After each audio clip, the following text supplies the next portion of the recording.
मनोरंजन, ज्ञान आणि प्रबोधन हे त्रिसूत्री अंगीकारून आगरी समाजाच्या विकासासाठी कटिबद्ध असणाऱ्या आगरी युथ फोरम या संस्थेच्या वतीनं गेली 20 वर्ष अखिल भारतीय आगरी महोत्सवाचं आयोजन मोठ्या उत्साहात करण्यात येतं। यंदाही या महोत्सवाचं आयोजन करण्यात आलंय। प्रकल्पग्रस्तांचे नेते रायगड जिल्ह्याचे माजी खासदार लोकनेते रामशेठ ठाकूर यांच्या हस्ते या आगरी महोत्सवाचं शानदार उद्घाटन संपन्न झालं।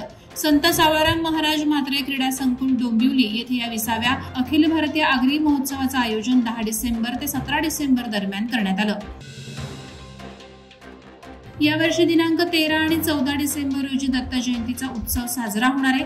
पनवेल तालुक्यातील खिडूकपाडा गावातील दत्त जयंतीचा उत्सव पनवेलसह संपूर्ण नवी मुंबई आणि रायगड जिल्ह्यात प्रसिद्ध आहे। कैलासवासी अर्जुन भोईर आणि कैलासवासी सुलोचना भोईर यांच्या प्रेरणेने शेकापचे महाराष्ट्र प्रदेश वाहतूक संघटनेचे अध्यक्ष प्रभुदास भोईर यांच्या माध्यमातून खिडूकपाडा येथे सालाबागप्रमाणे यंदाही दत्त जयंती निमित्त कीर्तन, हरिपाठ, भजन, होम हवन, महाप्रसाद, श्रींचा अभिषेक अशा धार्मिक सोहळ्यांसह जत्रेचा माहोल आणि भरगच्च सांस्कृतिक कार्यक्रमांची पर्वणी भाविकांना अनुभवण्यास मिळणार आहे। यंदाचं हे उत्सवाचं 21वं वर्ष आहे। खिडूकपाडा गावात जी दत्त जयंती आम्ही जोमात करतो ते आमच्या गावात आणि माझ्या सर्व गावकऱ्यांपासून तर समजा माझ्या कुटुंबाच्या सर्वांचा एवढा आमच्या जोरात म्हणजे असतं का म्हणजे प्रत्येक गावोगावी चर्चा असते खिडूकपाडाची दत्त जयंतीची।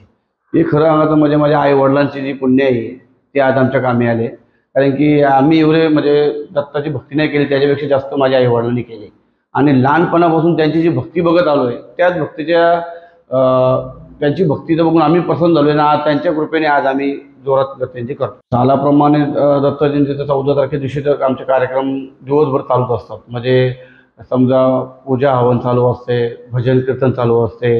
म्हणजे एक दिवस अगोदर सुद्धा आम्ही 13 तारखेला कीर्तन ठेवलं आहे। एक दिवस कीर्तन यासाठी ठेवलं की नाटकाच्या कारणाच्या पायी काही लोकांना कीर्तनाचा लाभ घ्यायला भेटत नाही आणि कीर्तन शेवटी देवाच्या दत्ताच्या कृपेने कीर्तनही झालाच पाहिजे। तर एक दिवस अगोदर आम्ही कीर्तन ठेवतो, तो उद्या कीर्तन आहे। सोशल मीडियावर लाडकी बहीण योजनेच्या निकषात बदल करण्यात आल्याचं, लाडक्या बहिणींना अपात्र करण्याचं काम सरकारच्या वतीनं सुरू असल्याचे मेसेज फिरत आहेत। त्यामुळे लाडक्या बहिणींमध्ये संभ्रम निर्माण झालाय। आता याबाबत स्वतः महिला आणि बालकल्याण विभागानं स्पष्टीकरण दिलंय। माजी मंत्री आणि विद्यमान आमदार आदिती तटकरे यांनी याबाबत माहिती देत कुठल्याही अफवांवर विश्वास ठेवू नका असं आवाहन राज्यातील लाडक्या बहिणींना केलं आहे।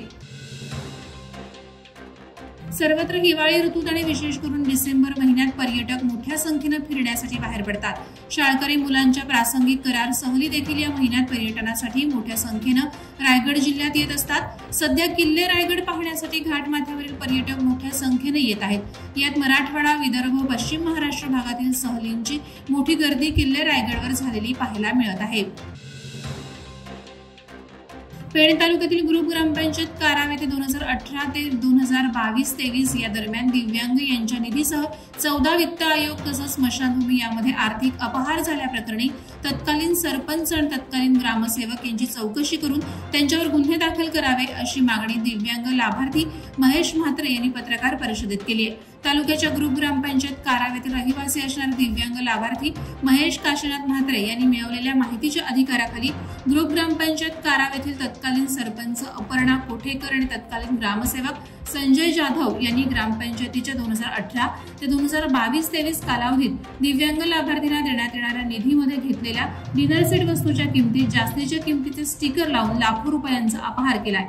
तसंच 14 वित्त आयोगाच्या कामांमध्ये सुद्धा फार मोठा अपहार करून न झालेल्या कामांची बिलं काढली आहेत। यासह ग्रामपंचायत हद्दीतील असणाऱ्या स्मशानभूमीच्या जागेत सुद्धा अपहार केला असल्याने सदर ग्रामपंचायतच्या तत्कालीन सरपंच अपर्णा कोठेकर आणि तत्कालीन ग्रामसेवक संजय जाधव यांच्यावर गुन्हा दाखल करण्यात यावा याबाबतची लेखी तक्रार मुख्यमंत्री, प्रधान सचिव, कोकण आयुक्त, जिल्हाधिकारी, पेण पंचायत समिती गटविकास अधिकारी यांच्याकडे केली आहे।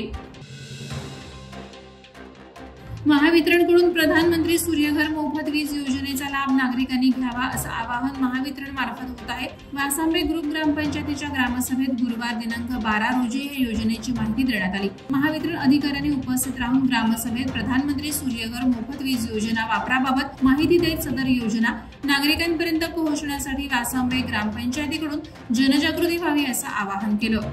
वादळवारा लाईव्हसाठी न्यूज ब्युरो रायगड। नवी मुंबई व रायगड जिल्ह्यातील ताज्या बातम्या आणि घडामोडींसाठी सबस्क्राइब करा वादळवारा लाईव्ह चॅनल आणि दाबा बेल आयकॉन।